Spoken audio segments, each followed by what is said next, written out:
ممتاز دینی درسگاہ دارالعلوم دیوبند کے محتمم مفتی ابوالقاسم نعمانی نے اپیل کی ہے کہ مسلمان لاک ڈاؤن اور کرونا وائرس کے سبب اجتماعیت سے بچیں اور شب برات کے موقع پر اپنے گھروں میں عبادت کریں اور لاک ڈاؤن پر مکمل عمل کریں۔ محتمم مفتی ابوالقاسم نعمانی نے جاری اپیل میں کہا کہ اس رات میں ذکر و عبادت،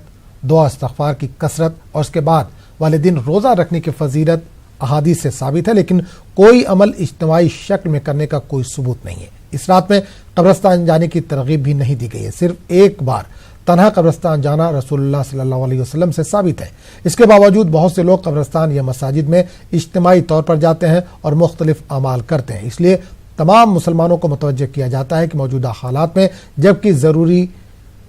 نماز باجماعت اور جمعہ وغیرہ کے لیے بھی نکلنے پر پابندی ہے، شب برات میں مساجد یا قبرستان جانے کا ارادہ بھی نہ کریں۔ اپنے بچوں اور جوانوں کو باہر نکلنے سے باز رکھیں، چراغاں یا پٹاخہ بازی جیسے رسوم اور گناہوں سے مکمل پرہیز کریں۔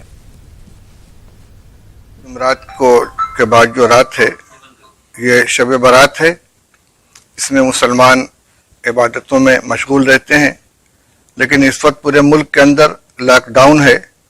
اس لیے قانون کی پابندی کرتے ہوئے اور لاک ڈاؤن کی پوری رعایت کرتے ہوئے ہم یہ اپیل کرتے ہیں کہ لوگ اجتماعات سے پورے طور پر گریز کریں، اپنے اپنے گھروں کے اندر رہتے ہوئے نفلی عبادتوں میں، دعاؤں میں، تلاوت میں، ذکر میں مشغول رہیں، نہ مسجدوں کے اندر اجتماع کریں، نہ قبرستان جانے کی کوشش کریں، بلکہ اپنے اپنے گھروں کے اندر رہتے ہوئے تاکہ کورونا اس کا جو لاک ڈاؤن کا جو عمل چل رہا ہے یہ پورے طور پر محفوظ